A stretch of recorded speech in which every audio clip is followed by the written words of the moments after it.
The mother, who's a flamboyant California biker with an affinity for who bravely raises her little son, Rocky, a little boy with a rare disease that eventually distorts his face into a cruel mask of deformity. Okay, so you probably think you know the story. A disfigured boy, a wild biker mom, a tear-jerking Hollywood movie. Cher and leather, the whole package. But what if the most famous, inspirational movie of the 80s only told half the story? What if I told you that the real Rusty Dennis, Rocky's infamous mom, sat down before her death and said things about her son, her life, and that movie that absolutely nobody was ready to hear? Today, we're talking about Roy Lee Rocky Dennis, his mother Rusty, and what she revealed about the truth behind the legend. Who was Rocky Dennis? The real story. Let's start at the beginning, before the movie, before Cher, before any of it. Because to understand what Rusty said, you first need to understand what this family was actually living. Roy Lee Dennis, nicknamed Rocky, because as a baby he wouldn't sleep unless someone rocked him, was born on December 4th, 1961, in Glendora, California, to Florence Rusty Tullis and her second husband, Roy Dennis. As a very young child, Rocky had frequent ear and sinus infections. Nothing catastrophic, just a sickly kid. Then, when he was about 2 years old, he went in for a tonsillectomy, and that's when everything changed. The X-ray technologist noticed something wrong with the boy's skull. What followed was nearly a full year of visits to UCLA Medical Center multiple times a week, until the diagnosis finally came down: craniodiaphyseal dysplasia. 2 words that changed everything. This is a disease so rare that in 1965, when Rusty was first told about it, doctors said only 6 other cases had ever been recorded in all of medical history. 6. In the entire world. The condition causes abnormal calcium deposits to accumulate in the skull. Bones thicken, grow, push outward, distorting the face, compressing the brain, destroying vision and hearing and neurological function, slowly and relentlessly. Doctors told Rusty the prognosis flat out. Her son would be blind, likely intellectually disabled, and dead before he turned 7 years old. Dead at 7. But here's the thing about Rusty Dennis. She didn't fold. She didn't retreat into grief. She looked at those doctors and essentially told them she'd see about that. And the story of how she raised Rocky and what she said about it before she died is the story we're actually here to tell. Here's where Rusty really showed what kind of mother she was. She refused to let institutions write her son off. While living in Covina and Glendora, she pushed schools and doctors to treat Rocky like any other kid. Doctors claimed his eyesight was too poor for reading. She dismissed that. Schools tried to move him out of mainstream classes. She fought back. She later told people she believed the resistance wasn't about Rocky's intelligence, which she insisted was intact, but about other parents' discomfort. And Rocky proved her right. His warmth and humor struck screenwriter Anna Hamilton Phelan during a visit to UCLA's Center for Genetic Research. Phelan later said Rusty wasn't conventional, but she was exactly the mother Rocky needed. But before we get to what Rusty revealed, you have to ask yourself, who exactly was this woman? Because the version Cher played on screen, that was the polished version. The real Rusty? She was something else entirely. The woman behind the leather jacket. Let me paint you a portrait of Florence Rusty Tullis, née Steinberg, because the real woman was far more complicated and far more fascinating than anything a Hollywood script could fully contain. Rusty was born in Brooklyn, New York, on May 29, 1936. Her father was a truck driver. She was Jewish, Brooklyn-raised, sharp-tongued from birth. At 13, she was kicked out of junior high school for truancy. At 14, she was smoking marijuana and running with motorcycle gangs.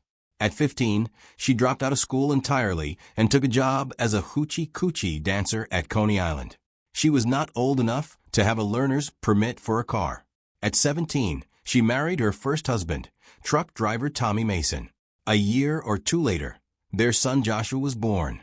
That marriage fell apart, and Rusty moved back in with her parents. Then came her second marriage to Roy Dennis, and a move to California. And in 1961, Rocky was born. By the time Rocky was diagnosed, Rusty had already built her entire personal philosophy around a single idea, that you can make yourself well if you believe hard enough. She told interviewers that she had decided early in her life that if a person could make themselves sick, they could also make themselves well. She raised Rocky on that conviction. Every time he had a headache, every time the pain flared, she would send him to his room and tell him to make himself well. Was that empowering? Rocky's spirit certainly suggests it was. But it was also, as we'll get to, a philosophy that carried a shadow. Now here's something the film smartly showed, but still softened. Rusty was a full member of the Turks, a motorcycle gang. These weren't cosplay bikers. These were rough, hard-living people who built a world around loyalty and blunt love. And they adored Rocky. The film's character Gar, played by Sam Elliott, is based on a real man named Bernie Tullis, Rusty's partner. The entire biker circle that surrounded Rocky wasn't set dressing. They were his family. And Rusty's drug use? She was direct about it in a way the movie never quite captured. In interviews, she pushed back on the film's framing. The movie suggested she used because she was struggling, because she was overwhelmed and drowning. Rusty didn't accept that framing. She said she partied all the time and drugs were part of the partying lifestyle. That's not a woman in pain reaching for a crutch. That's a woman who partied hard and owned it. That distinction mattered enormously to her. So what does a woman like this biker, drug user, school dropout, fiercely unconventional mother actually say when the cameras come calling after her son dies? Because what Rusty said about the film, about Rocky, and about the night he died, that is where the bad really starts. The movie, the money, and what Rusty actually said by 1985. Mask was in theaters across America. Directed by Peter Bogdanovich. Starring Cher as Rusty and Eric Stoltz as Rocky. It grossed over $48,230,000 at the box office, and Rusty Dennis had been paid $15,000 for the film rights. I want you to sit with that number for a moment. $48 million at the box office. $15,000 to the woman whose life, and whose dead son's life, made it all possible. But here's what makes that $15,000 even more complicated. According to the Mask Wikipedia entry and multiple interviews, most of that money went directly to pay medical bills for her older son Joshua, who was at that time undergoing treatment for AIDS. Rusty didn't sell Rocky's story for profit. She sold it to keep another son alive. When the movie came out, reporters descended on Rusty expecting gratitude, maybe some tears, maybe some gracious Hollywood praise. What they got instead was something far more interesting. She called the film a fairy tale. Not a tribute or a beautiful memorial to her son. A fairy tale. Those were her words. Per the Chicago Tribune's 1986 profile of her, Rusty said, "I always thought showing Rocky's courage would help a lot of disabled kids and the parents of disabled kids. Sometimes they are more disabled than their kids. I didn't realize the movie would be about me, too. Thanks to Cher's brilliance, I come off a kind of heroine." Read that carefully. She wasn't bitter about Cher's performance. She actually praised it. What she couldn't fully square was the shift in focus. She had imagined a film about Rocky's extraordinary courage. What she got was a film that split the spotlight, turning her into a central character, a complicated, glamorous anti-heroine, when she had only ever thought of herself as his mother. On Cher specifically, Rusty was actually generous. She told the same Chicago Tribune reporter, Cher depicted the way I am very well. I always thought I was perfectly normal, that the rest of the world is nuts. That line, the rest of the world is nuts, is as good a distillation of who Rusty Dennis was as anything else on record. And the Chicago Tribune also confirmed the two biggest factual departures from reality that Rusty pointed out. First, the film compressed a decade plus of events into what looks like about a year. Second, and this is the one that clearly stung, her older son Joshua doesn't appear in the film at all. He was simply written out of Rocky's story. Then there was the music. Rocky Dennis loved Bruce Springsteen. He was a devoted fan. Director Peter Bogdanovich built the entire original soundtrack around Springsteen songs. But Universal Pictures couldn't reach a deal with Springsteen's label, Columbia Records, and quietly swapped the music for Bob Seger tracks without telling Bogdanovich. Rusty was not pleased. In a 1985 appearance on the San Francisco talk show People Are Talking, she said flatly, I don't think Rocky even knew who Bob Seger was. That's a precise, devastating quote. And it was all she needed to say. Bogdanovich was so enraged he sued Universal for $19 million, claiming the music was swapped in violation of his Final Cut privilege.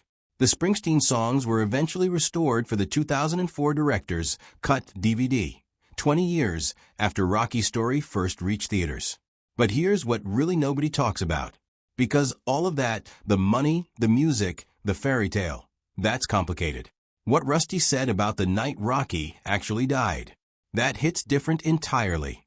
The night Rocky died, and the truth in IT, by September 1978, Rocky's health had declined sharply.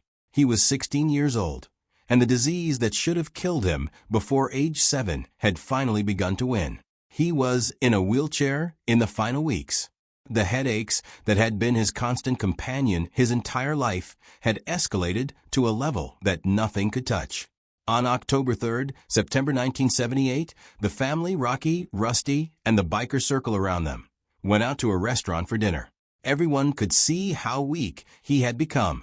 That evening, Rocky came home with a headache. Rusty did what she had always done throughout his entire life. She sent him to his room and told him to make himself well. He never woke up. Rocky Dennis died the following morning, October 3rd, September 1978, at home, in his sleep. He was 16 years old, nearly 17. He had outlived his death sentence by nearly a decade. Now, the movie shows Rusty discovering his body herself, a raw and devastating scene. In reality, at the time of Rocky's death, Rusty was not at home. She was at her lawyer's office dealing with a drug possession charge. Her partner Bernie, the real-life Gar, called to tell her. That gap between movie and reality matters, not because it makes Rusty a bad mother, but because it reveals how much Hollywood smoothed the edges of an already jagged story. And there's something Rusty said about her parenting philosophy, the make-yourself-well approach she had applied to Rocky from infancy, that deserves to be examined without editorial spin. She never publicly described it as a failure or framed it as guilt. That characterization would be putting words in her mouth. What she did say, plainly and repeatedly, was that she believed in it completely. Whether that philosophy also meant Rocky's pain was sometimes minimized, that is something only Rocky and Rusty knew. What the record confirms is that she never backed away from it, never apologized for it, and believed to the end that it had given Rocky something invaluable, the refusal to see himself as dying. But to fully understand Rusty Dennis, you have to understand Joshua, because the brother the movie erased is the key to understanding almost everything else, including why she sold Rocky's story in the first place. Joshua, the son. Hollywood left out Joshua Mason was Rusty's first son, and Hollywood erased him for Mask. That omission reportedly bothered her. In 1985, Joshua was a writer in San Francisco. A year later, he was diagnosed with Kaposi's sarcoma, the cancer widely associated with AIDS during the mid-1980s crisis. He was openly gay and described his mother as supportive, though she hoped for grandchildren and once suggested a sperm bank. Joshua died in 1987 at 32. Rusty had now lost both sons.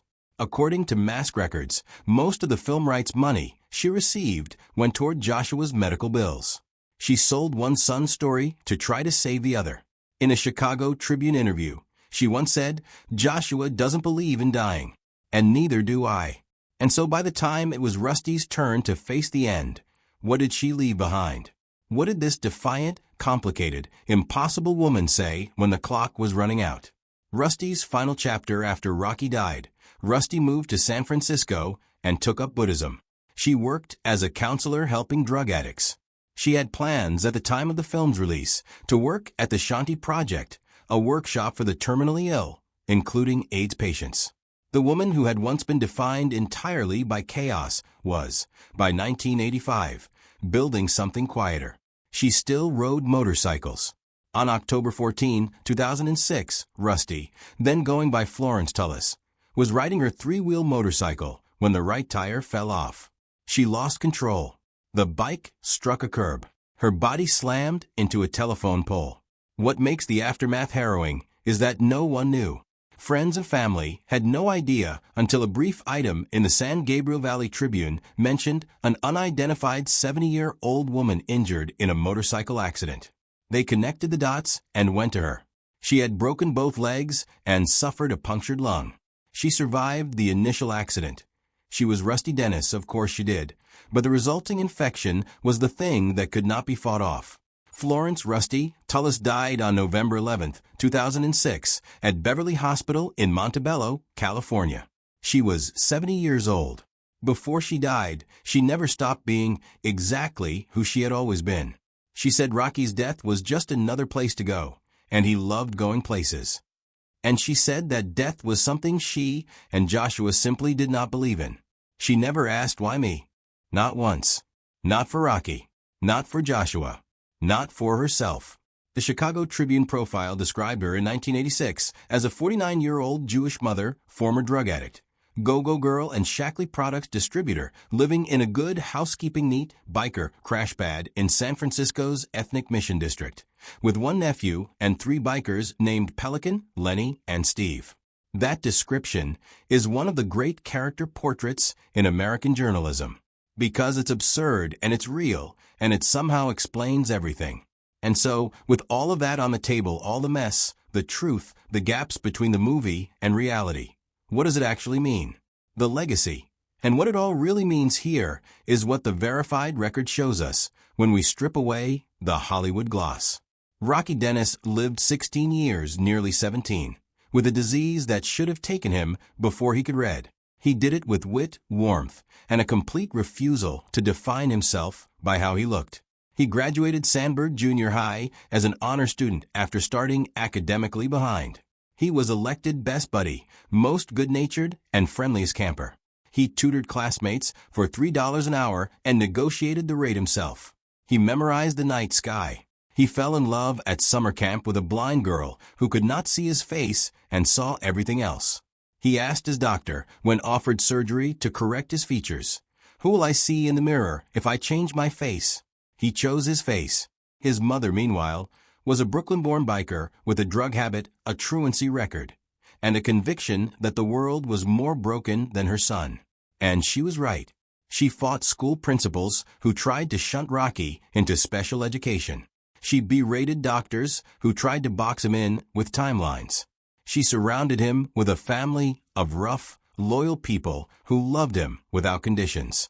She told him every day that he was not a victim. And yes, she told Rocky on the last night of his life to go to his room and make himself well. She had told him that his whole life he had tried.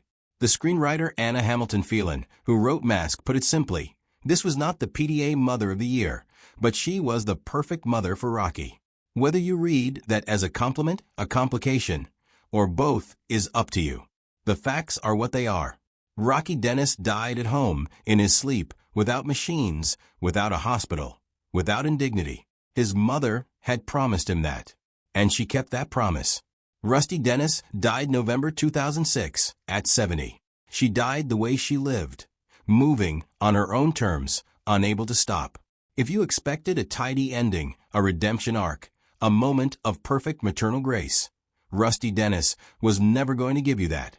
She gave you something harder and more real, the truth exactly as complicated as it actually was. And now you know.